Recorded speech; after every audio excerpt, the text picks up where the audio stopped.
Olá pessoas, esse é outro vídeo meu aqui na internet. Bom, no vídeo de hoje então vamos falar um pouquinho sobre A Lenda de Fausto, da Samila Lages. Este livro aqui então é o primeiro romance da Samila e vai trazer um reconto da história do Fausto Goetheano, que é a história daquele homem que faz um pacto com o diabo. Eu achei a proposta dela em fazer um reconto de uma história que já é um clássico da literatura, uma proposta ao mesmo tempo muito interessante e muito ousado, que fez esse livro já ganhar alguns pontos comigo. Gostei também da história como um todo, assim, eu achei uma história que ela tem um início, um meio e um fim bem amarrados. Eu acho que, por ser um romance de estreia, ele é um romance muito bem construído. Claro que este não é o tipo de livro que é feito para o meu gosto de leitura, apesar ah, da proposta dele. Ele é para um pessoal assim que gosta mais de YAs e livros do tipo. Então acho que, sei lá, se você gosta de livros assim, pode ser que você se interesse por esta narrativa aqui. Bom, esse livro vai ser então um reconto da história do Fausto, como eu disse para vocês, e a gente vai estar aqui diante, logo no início, de um Dr. Fausto já envelhecido. Esse médico, ele fez coisas boas durante toda a sua vida, ele foi uma pessoa muito boa, ele ajudou muitas pessoas, ele foi um bom marido, um bom filho, enfim. Neste momento da história, então, a mulher dele já é falecida, e ele, enfim, está também ali na beira da morte, e ele está meio amargurado por conta disso, porque afinal de contas ele sempre viveu muito bem e agora ali, quando ele mais precisa, ele não tem ninguém para ampará-lo. E isso a gente percebe que ele assim está meio amargurado com isso, o que faz com que Lúcifer, lá o diabão, veja nisso uma oportunidade de trazer mais essa alma para junto de si, desgarrando-a do rebanho do Senhor.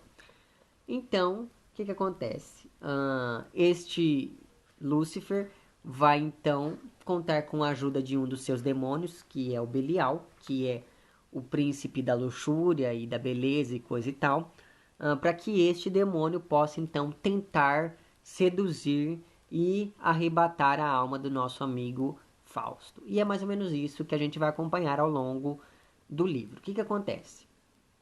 O Belial vai então ao encontro de Fausto e faz uma proposta para ele. E essa proposta é a seguinte: ele fica com a alma e o Fausto bebe todos os dias um bocado de sangue do Belial, e por conta disso ele vai se tornar jovem novamente. O Fausto acaba aceitando num primeiro momento, só que depois ele meio que se arrepende. E por se arrepender, ele tenta então ir ali para uma igreja onde ele acredita que vai poder estar longe das artimanhas do demônio. Mas qual é a surpresa do Fausto quando ele entra na igreja e vê que o Belial está lá também? Enfim, e daí o Belial acaba recomendando ao Fausto que os dois fujam dali. Por quê? E é nesse momento que a gente fica sabendo o contexto histórico da época. Por quê? Porque naquela época as pessoas iam para fogueirinha caso elas se relacionassem com o demônio ou caso essa suspeita surgisse ali no padre da paróquia ali. Enfim, ainda assim, o Fausto insiste em querer falar com o padre, porque ele é um homem extremamente virtuoso e coisa do tipo. E daí o nosso amigo Belial olha para o Fausto e fala o seguinte: bom, já que você não acredita em mim, eu vou te provar que esse homem não é um homem tão íntegro assim. E daí o Belial diz o seguinte para o Fausto: você espere aqui, eu vou ali falar com ele no confessionário e depois nós vamos passar para o fundo da igreja. Daqui a 5 minutos você vai lá no fundo da igreja que você vai ver a verdadeira índole deste padre. E eu não vou falar o que acontece, você vai ter que ler o livro para descobrir, mas enfim, isso é uma coisa que fica meio clara logo no início. Mas tá. Depois dessa pequena desilusão ali com os religiosos de sua época, o Fausto acaba então cedendo e passa a acompanhar o Belial, que logo no início do livro lhe entrega uma rosa e diz: bom, essa rosa representa a sua alma. Essa rosa, no momento que é entregada ao Fausto, ao momento em que ela é entregue ao Fausto, ela é uma rosa branca, e a gente vai acompanhando a transformação dessa rosa ao longo do livro. Então, por exemplo, quando o Belial tenta o Fausto para que ele gaste bastante, a rosa fica amarela, que é a cor da cobiça, etc. Quando o Fausto acaba se entregando à luxúria, a Rosa fica vermelha e por aí vai. Muito bem, então digamos que este daqui é um tipo de livro que narra o declínio de uma alma, o declínio da alma aqui no caso do Dr. Fausto. Como eu disse para vocês, é uma história muito bem amarrada, muito bem elaborada. Eu não vou contar mais muitos detalhes da história, porque senão serão spoilers. E é basicamente isso o que vai acontecer aqui dentro. Mas há 3 coisas que eu preciso insistentemente falar para vocês. A primeira dessas coisas não tem muito a ver com a estrutura da narrativa, mas sim com a edição do livro.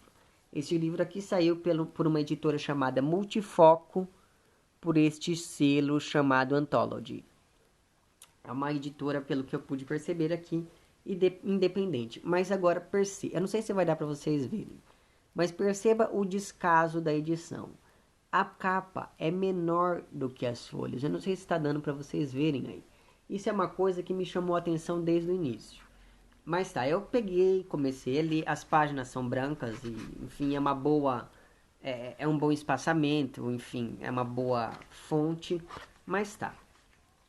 Daí eu comecei a ler e percebi que há erros enormes, assim, e erros que me incomodaram bastante, sabe assim, erros de concordância, erros de acentuação, enfim, são coisas que geralmente não me incomodam, mas que nesse livro me incomodou, porque eu achei que o revisor aqui do livro poderia ter se debruçado um pouquinho melhor nessa obra, porque, enfim, né, eu acho que todo livro merece um pouco de respeito. E sei lá, a partir do momento que você está sendo pago para fazer alguma coisa, é bom que você faça essa coisa bem feita, não é verdade, senhor revisor? Mas enfim, essa é a primeira coisa que eu queria comentar.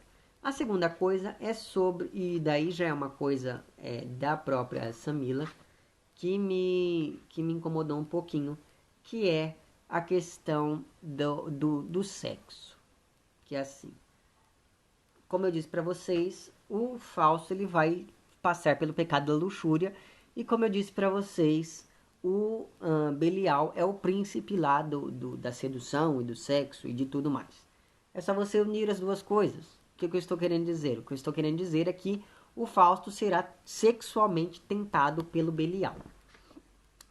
Mas não foi isso que me incomodou.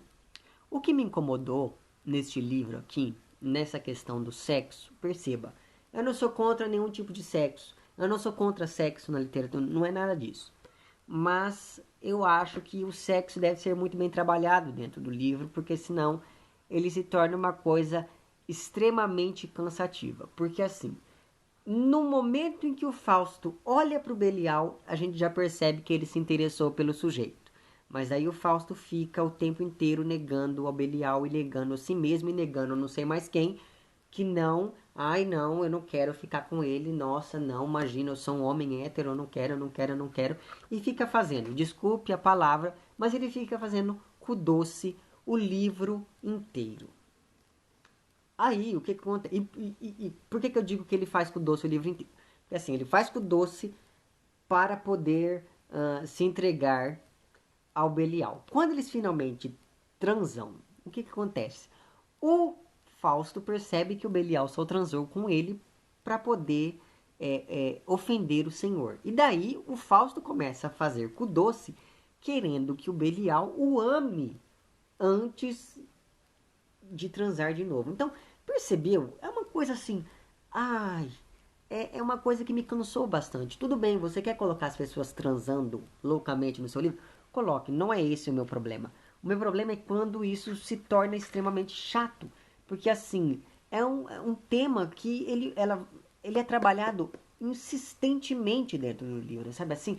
Em uma insistência que cansa. Você sabe onde tudo aquilo quer chegar, mas aquilo não chega e fica dando voltas e voltas e voltas que são desnecessariamente longas. E daí, eu falei, nossa, que coisa interessante ela trabalhar essa história desse jeito. Eu achei legal a proposta dela.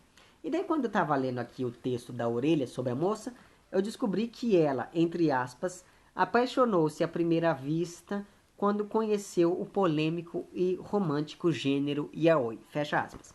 E eu falei, mas que diabo que é gênero yaoi? E daí eu fui procurar e falei, então é por isso que ela trata tanto desse assunto aqui dentro do livro, desta maneira. Então você vai ter que ler, você vai ter que procurar o que é e a outra você descobrir do que se trata e enfim, acho que isso meio que dá uma justificativa aqui para este para essa insistência. Mas nada me incomodou mais nesse livro do que a linguagem que a Samila usa. Eu não sei se é porque ela resolveu tratar de um assunto clássico dentro da literatura. Eu não sei se é porque ela pretendeu colocar um distanciamento temporal, eu não sei. Mas ela usa uma linguagem culta demais. Sabe assim? Ela é culta daquela maneira que você lê e fala, mas ninguém fala desse jeito. Sabe assim? E eu vou dar um exemplo para você entender do que é que eu estou falando. No meio lá do sexo, o Dr. Fausto diz o seguinte para o para o Belial. Isso está na página 60. Eu imploro, chupe-me. Eu li isso e daí eu falei, mas gente, não precisava disso. Sabe assim, não precisava disso. Me responda nos comentários. Quem fala chupe-me enquanto está transando?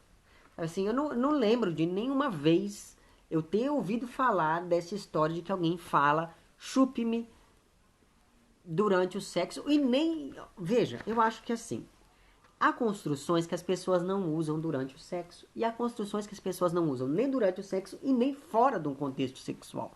Por exemplo, eu nunca vi uma pessoa falando chupe-me, abrace-me, beije-me, sabe? Eu não sei. Tudo bem, não tem problema. A moça tinha licença poética para ferir o português e falar me chupe. Não, olha, é mais expressivo. É mais expressivo e é mais verossímil. Eu acreditei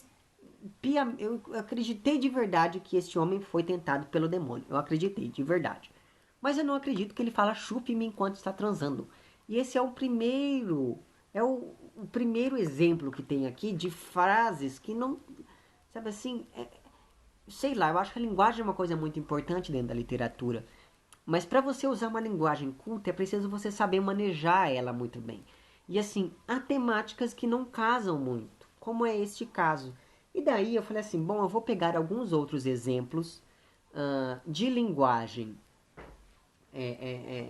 que não seja tão culta assim dentro da literatura para poder comentar um pouquinho no vídeo. E daí então eu peguei aqui a trilogia erótica da Hilda Hilst para provar o meu ponto. Eu vou abrir aqui e vou ler uma frase. Abre a perninha, sua putinha safada. Isso está na página 33 do Caderno Rosa de Lori Lembe. Eu acredito que uma pessoa fale isso enquanto está fazendo sexo. Vamos pegar outro exemplo. Isso. Aqui. Isso é na página 17 do Cartas de um Sedutor da Hilda Hilst. Vamos foder sim, Eulália. As pessoas dizem isso enquanto estão transando. E o Contos de Escárnio, Textos Grotescos também da Hilda Hilst. Isso é na página 29. A caceta de Liló era um talo duro e gotejante. Uma das putas deitava ao lado dele e começava a chupá-lo. Eu acredito que isso seja descrito desta maneira. E por fim eu vou dar mais um exemplo que eu não tenho aqui, enfim. Mas se você colocar essa frase que eu vou falar no Google, você vai encontrar. Eu acho que você se lembra daquelas cantigas de maldizer e cantigas de escárnio do trovadorismo português. Então, tem um autor chamado João Soares Coelho, que era autor de cantigas de escárnio e maldizer, e tem uma cantiga dele, que era uma cantiga destinada a uma Dona Luzia, que diz o seguinte: ó Dona Luzia, se eu fuder-vos pudesse, fuder-vos ia. E isso é numa cantiga de escárnio e maldizer de muitos anos atrás. Sabe assim, de sei lá eu quantos anos atrás. Então assim, eu fiquei pensando, se naquela época as pessoas já falavam foder, por que ela não fala? Sabe? Então não sei, eu acho que a linguagem, como eu disse pra vocês, a linguagem é uma coisa muito importante dentro da literatura e ela precisa ser muito bem trabalhada. De modo que isso me incomodou um pouco, sobretudo durante as descrições sexuais. Porque assim, eu acreditei em tudo que ela me falou, menos que as pessoas transam falando chupe-me, ou coma-me, ou não, coma-me não, penetre-me, ou coisas do tipo, sei lá. Pode ser uma coisa muito chata da minha parte, mas isso me incomodou um pouco e eu acho que poderia ter sido melhorado. Fora esses detalhes, eu acho que é um livro muito bem construído, eu acho que é uma história muito bem feita.